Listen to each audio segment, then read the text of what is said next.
عالما كثيرا سميعا بصيرا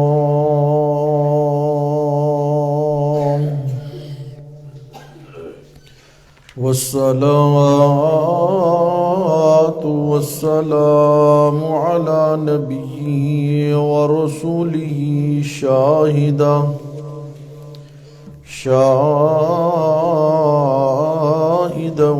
ومبشرا ونذيرا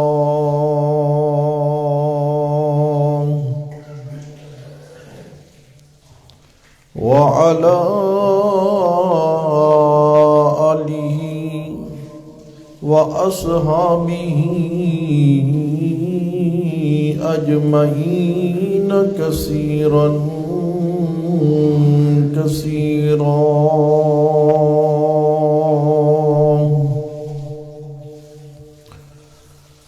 أما بعد فأعوذ بالله من الشيطان الرجيم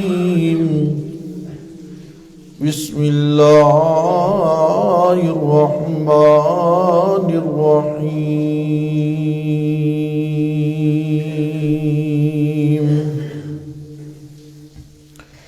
وهو الذي في السماء إله وفي الأرض إله وهو الحكيم العليم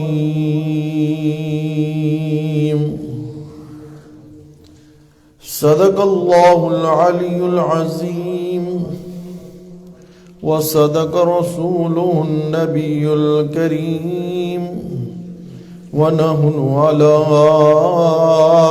ذلك لمن الشاهدين والشاكرين والحمد لله رب العالمين.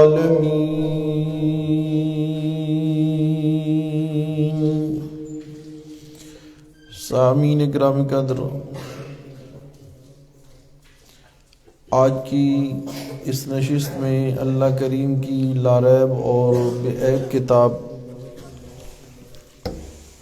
قرآن مقدس کی سورہ زخرف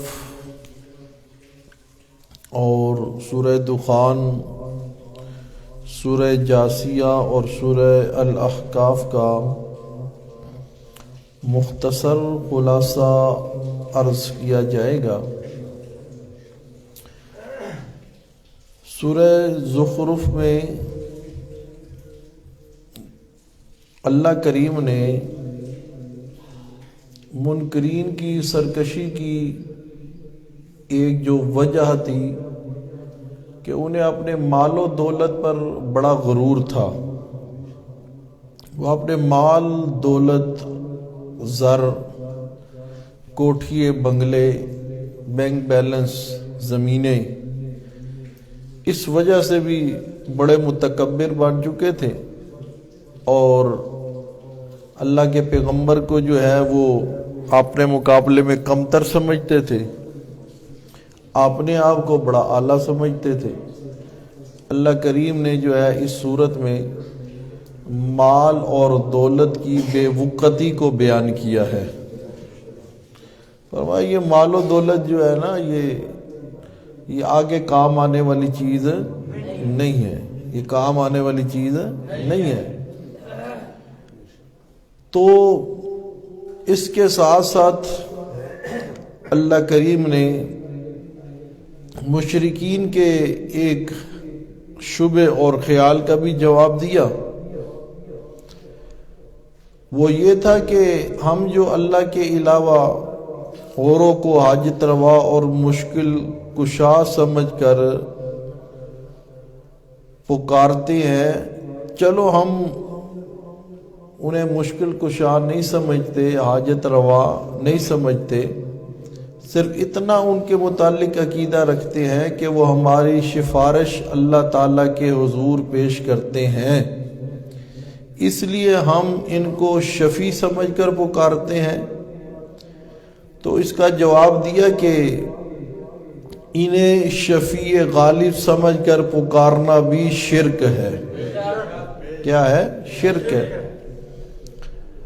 اس کے بعد ہے سورہ دخان۔ اب یہ جو سورہ زخرف کے آخر میں کہا کہ اللہ کے ہاں کوئی شفیع غالب نہیں ہے، تو اس کا ایک جواب اللہ نے اس طرح بھی دیا، فرمایا وَهُوَ الَّذِي فِي السَّمَاءِ إِلَٰهٌ وَفِي الْأَرْضِ إِلَٰهٌ۔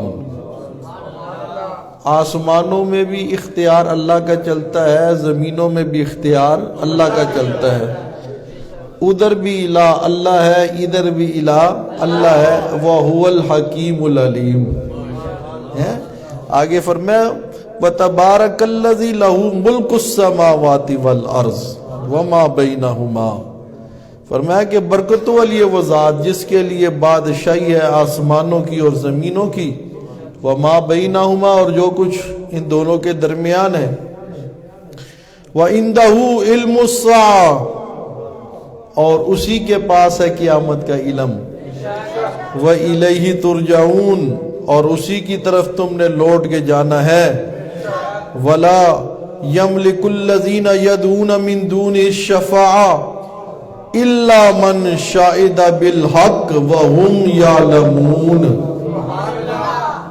تو یہ اللہ کریم نے ان کا جواب دیا۔ کیا دیا؟ جواب دے دیا۔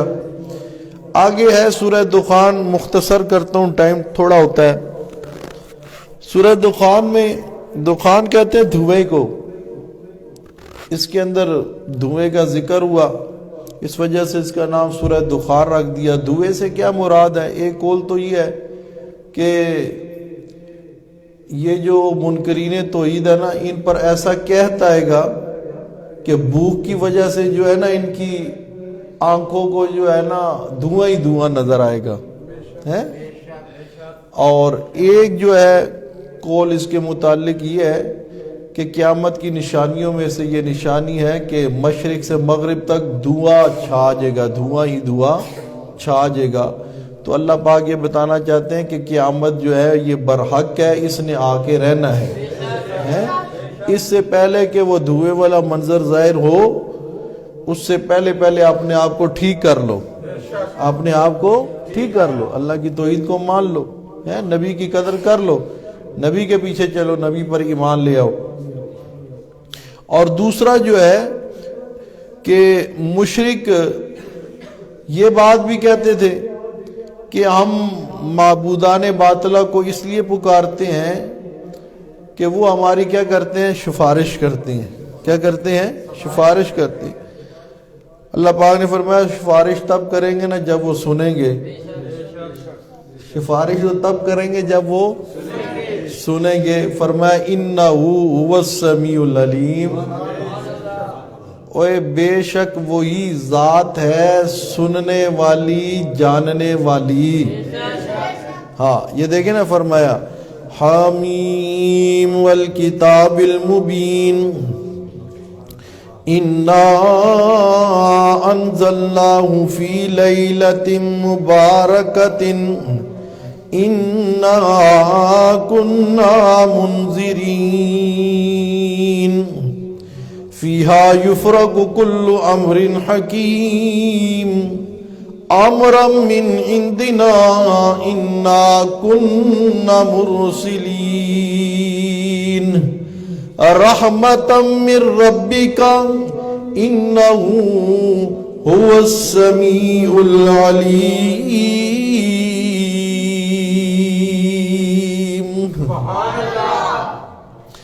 اللہ پاک نے قرآن مقدس کی عظمت کو بیان کیا، پھر قرآن جس رات میں آیا ہے اس رات کی عظمت کو بیان کیا کہ ہم نے قرآن کو فی لیلۃ مبارکۃ، برکت والی رات میں اتارا۔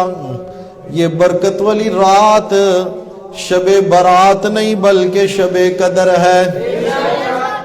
کیا ہے؟ شب قدر ہے۔ اللہ نے خود قرآن میں اعلان کیا شہر رمضان الذی انزل فیہ القرآن، میں نے قرآن کو رمضان میں نازل کیا ہے۔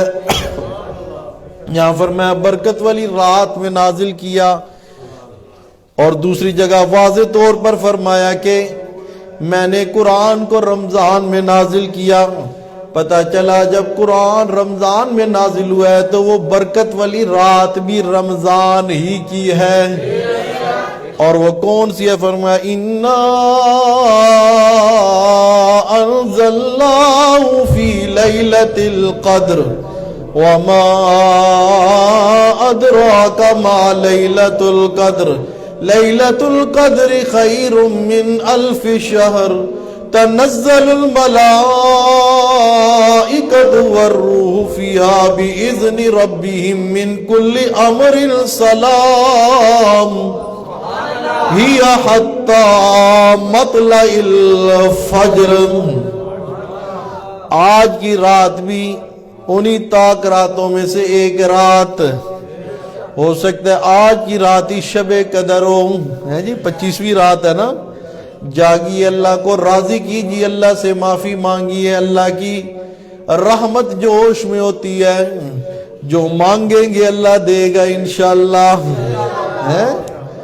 آج ہی توجہ کیجئے، فرمایا قرآن کو مبارک رات میں نازل کیا ہے، اس کے اندر ہم مختلف کاموں کا کیا کرتے ہیں؟ فیصلہ کرتے ہیں۔ آگے فرمایا رحمت من ربی کا، یہ قرآن کا ملنا، قرآن کا نازل ہونا، جس رات میں قرآن نازل ہوا اس رات کو مبارک بنانا، جس مہینے میں نازل ہوا اس مہینے کو مبارک بنانا، رحمت من ربی کا، رحمت من ربی کا۔ اس دن بھی میں عرض کر رہا تھا نا درس حدیث میں کہ نبی پاک صلی اللہ علیہ وسلم نے جب بنی اسرائیل کے ان افراد کا تذکرہ کیا جو 80 سال تک اللہ کی عبادت کرتے رہے، اور آنکھ جھپکنے کی دیر بھی اتنی نہیں گزری کہ انہوں نے اللہ کی کوئی نافرمانی کی ہو، صحابہ کرام کے دل میں یہ بات پیدا ہوئی، ان کی تو عمریں بڑی تھی، وہ تو نمبر لے گئے، ہم تو محروم رہ گئے، ہماری تو اتنی عمریں ہی نہیں ہے، ہم کیا کریں گے؟ اللہ پاک نے فرمایا میرے محبوب اپنے صحابہ کو تسلی دینا، تو میرا محبوب ہے، یہ تیرے محبوب ہے، محبوب کا محبوب بھی محبوب ہوا کرتا ہے۔ بات سمجھ آ رہی کہ نہیں ہے؟ اللہ اپنے محبوب کی توہین برداشت نہیں کرتا، بات سمجھ آ رہی کہ نہیں ہے؟ اللہ اپنے محبوب کی توہین برداشت نہیں کرتا، اللہ اپنے محبوب کے دشمن کو برداشت نہیں کرتا، اور محمد بھی اپنے محبوب صحابہ کے دشمن کو برداشت کرتے نہیں ہے۔ آج ہی توجہ کیجئے، فرمایا انہیں کہیے پریشان ہونے کی ضرورت نہیں ہے، اِنَّا أَنزَلْنَاهُ فِي لَيْلَةِ الْقَدْرِ وَمَا أَدْرَاكَ مَا لَيْلَةُ الْقَدْرِ لَيْلَةُ الْقَدْرِ خَيْرٌ مِّنْ أَلْفِ شَهْرٍ۔ بات سمجھ آ رہی کہ 1000 مہینوں کی راتوں سے لیلۃ القدر والی رات افضل ہے۔ یہ قرآن کا خاصہ ہے، جس کا تعلق قرآن سے جڑ گیا وہ اپنی جنس میں اعلیٰ ہو گیا ہے۔ کتابیں تو بہت ساری ہیں، مگر اللہ نے جو قرآن کو عظمت اور فضیلت عطا کی ہے وہ کسی اور کے حصے میں آئی نہیں۔ جس کا تعلق قرآن سے جڑ گیا، یہ جس پیغمبر پر نازل ہوا وہ پیغمبر سارے پیغمبروں میں اعلیٰ، یہ جن شہروں میں نازل ہوا وہ شہر مکہ مدینہ ساری دنیا کے شہروں سے اعلیٰ، اور اس قرآن کے جو اول مخاطبین جنہوں نے قرآن سے اپنا تعلق جوڑا وہ پہلے ابو بکر تھا، جب قرآن کے ساتھ تعلق جڑا تو صدیق اکبر بن گیا، وہ عمر توجہ کیجئے جو صرف عمر تھا، جب قرآن کے ساتھ تعلق جڑا تو فاروق اعظم بن گیا. وہ عثمان جو صرف عثمان تھا، جب قرآن سے تعلق جڑا تو ذوالنورین بن گیا. اور وہ علی جو صرف علی تھا، جب قرآن سے تعلق جڑا تو حیدر کرار بن گیا. سبحان اللہ. اور صحابہ سارے صحابہ جب قرآن کی تعلیمات کو اپنے سینوں میں سجاتے ہیں، قرآن کو اپنا دستور اور منشور اور ماٹو بناتے ہیں، قرآن کہتا ہے اولئک حزب اللہ. یہ اب عام نہیں رہی ہے، یہ اللہ کی فوج ہے. بات سمجھ آ رہی کہ نہیں؟ یہ اللہ کی کیا ہے؟ فوج ہے. اور جو اللہ کی فوج کا منکر ہو وہ پکا، جو اللہ کی فوج کا دشمن ہو وہ پکا، جو اللہ کی فوج پر تنقید کرے وہ. ہاں جی عرض کر رہا تھا، فرمایا رحمت من ربی کا. ہاں جی یہ رحمت من ربی کا، تیرے رب کی طرف سے. انہو هو السمیع العلیم.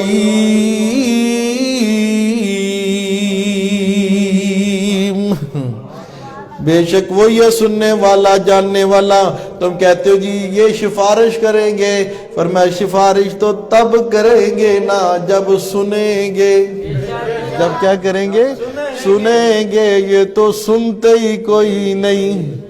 بات سمجھ آ رہی کہ نہیں؟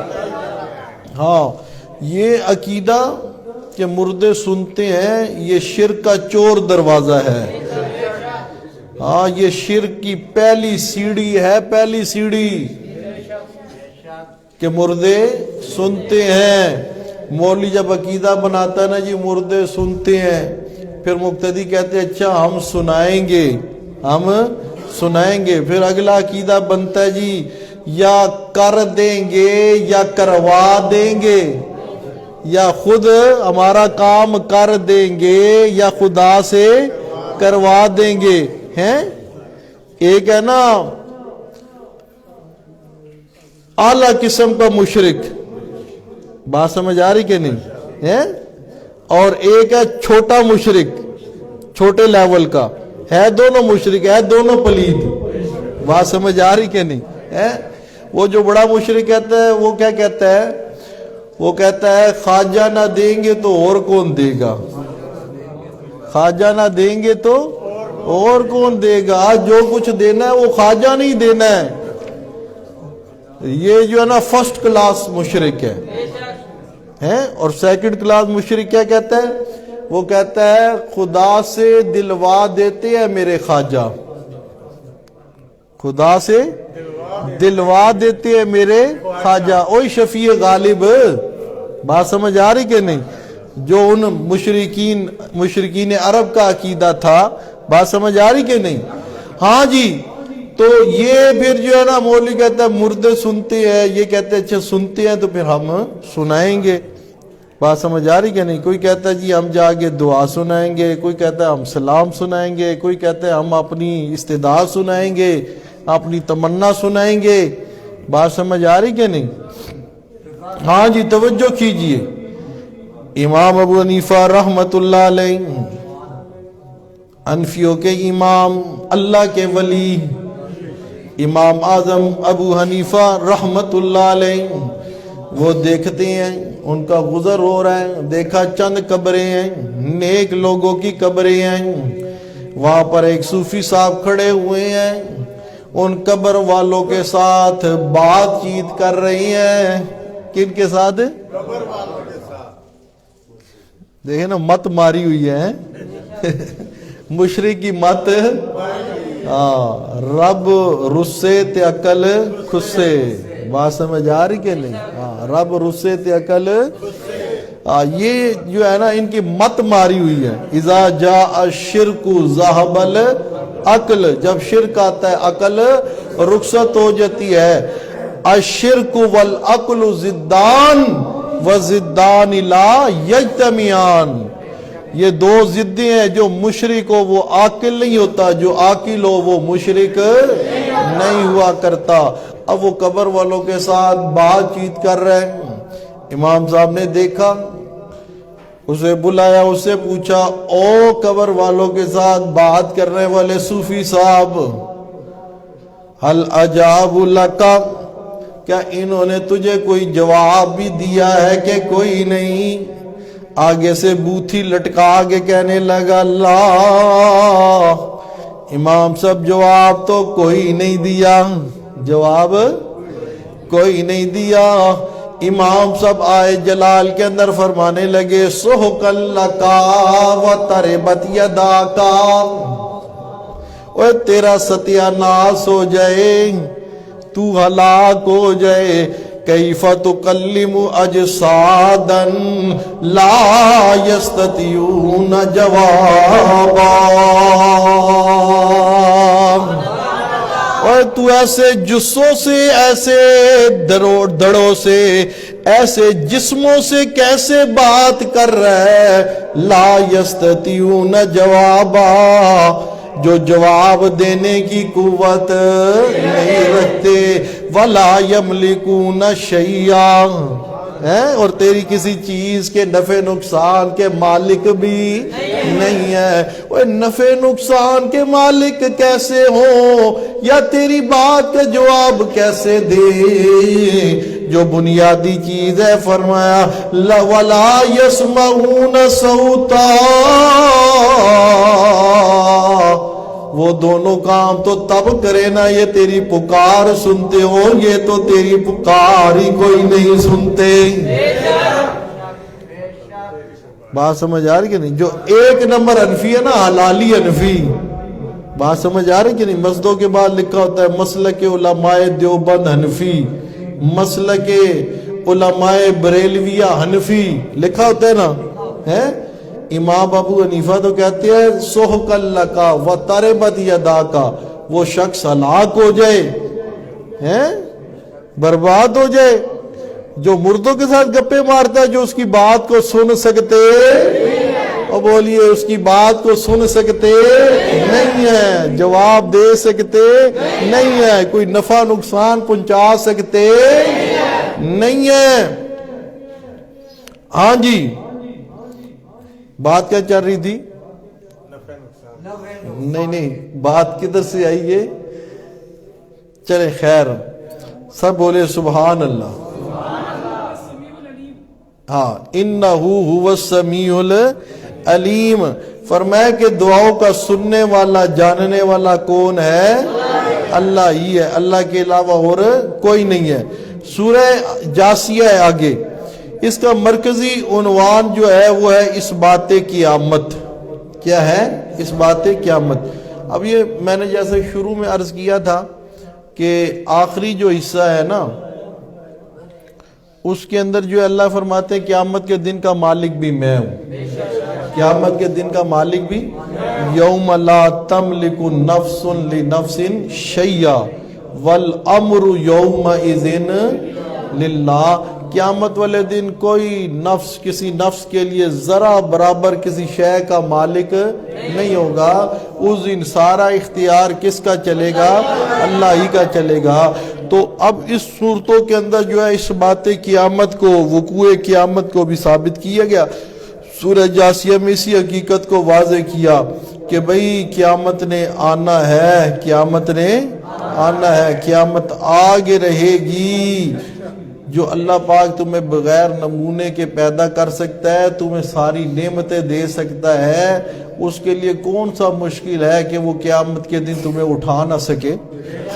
بات سمجھ آ رہی کہ نہیں؟ ہاں، تو آگے ہے سورہ الاحقاف، فرمایا کہ میرے پیارے پیغمبر محمد الرسول اللہ صلی اللہ علیہ وسلم یہ کہتے ہیں جی اچھا چلو سنتے نہیں ہیں، ہمارے معبودان باطلا سنتے نہیں ہیں، مگر ان کو پکارنے کی کوئی نہ کوئی تاثیر ضرور ہے، تسی منو نہ منو کوئی نہ کوئی فائدہ ضرور ہے۔ بات سمجھ آ رہی کہ نہیں ہے؟ کوئی نہ کوئی ان کو پکارنے کا فائدہ ضرور ہے، ہم محسوس کرتے ہیں۔ اللہ پاک نے فرمایا جب میرا عذاب آیا نا، جب میں نے پکڑا تو اس ٹائم ان کی تاثیر کدھر گئی ہے؟ اس ٹائم ان کی تاثیر کدھر گئی؟ میری پکڑ سے کیوں نہیں بچایا؟ میری پکڑ سے کیوں نہیں بچایا؟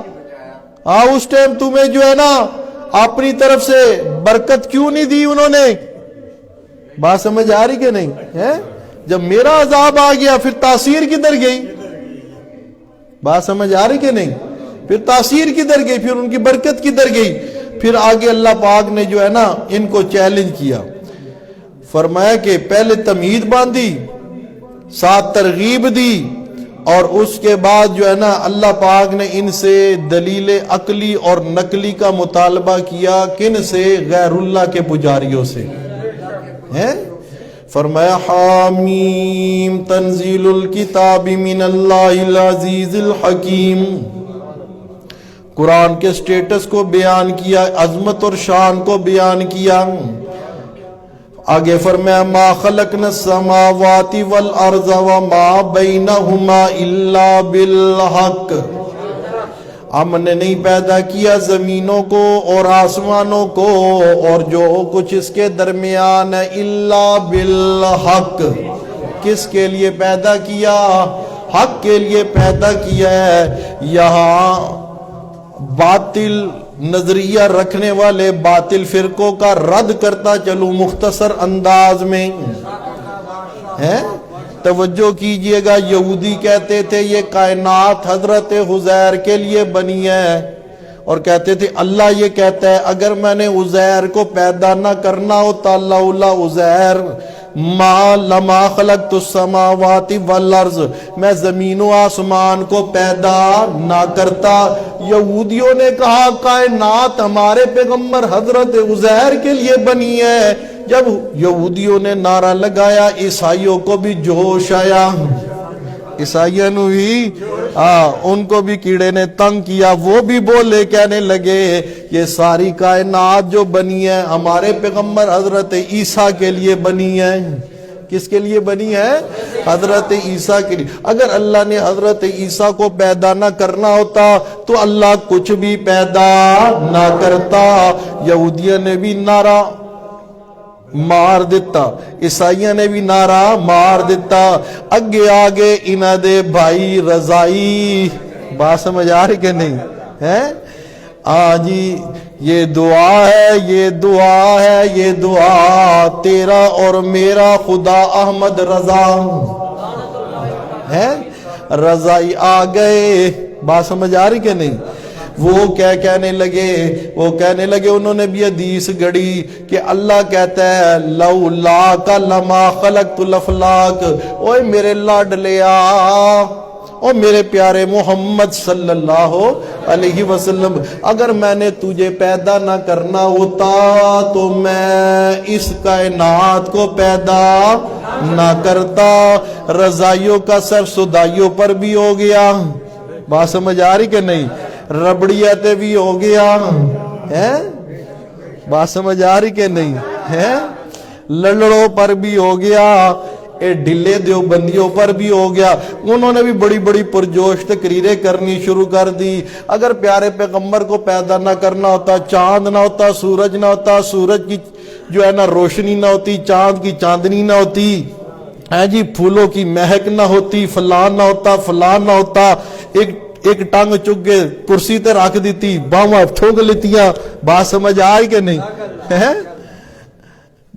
اور بڑا زور لگا کہ یہ مسئلے کیوں جی افتخار صاحب ہیں جی، بڑے مسئلے یہ بیان ہو رہی ہوتی ہے، بڑا زور لگا، خالی رضائی نہیں، ان کے بھائی بھی، سودائی بھی، اور کچھ خود رائی بھی، بات سمجھ آ رہی کہ نہیں؟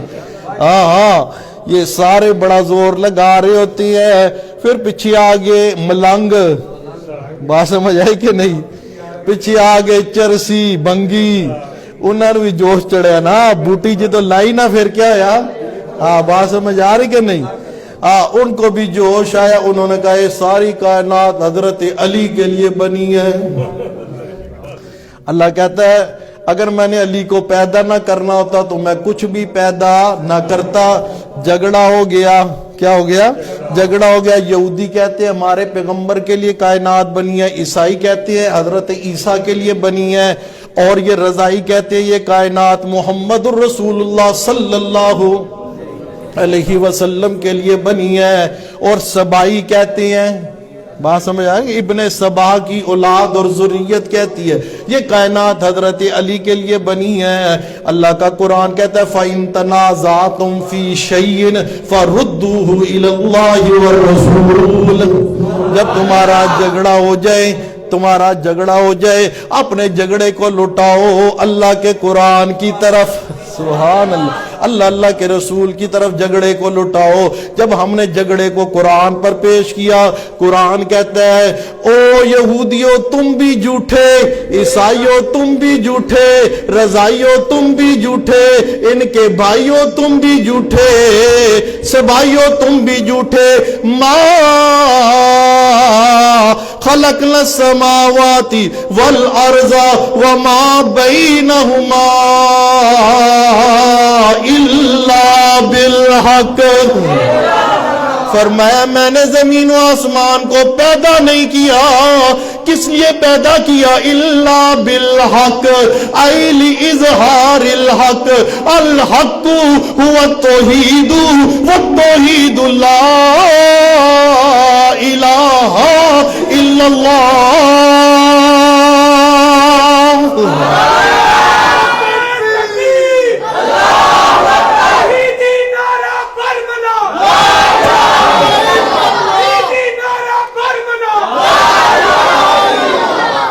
فرمایا یہ کائنات میں نے کسی کی ذات کے لیے نہیں بنائی ہے، یہ کائنات میں نے بنائی ہے لا الہ الا اللہ کے لیے.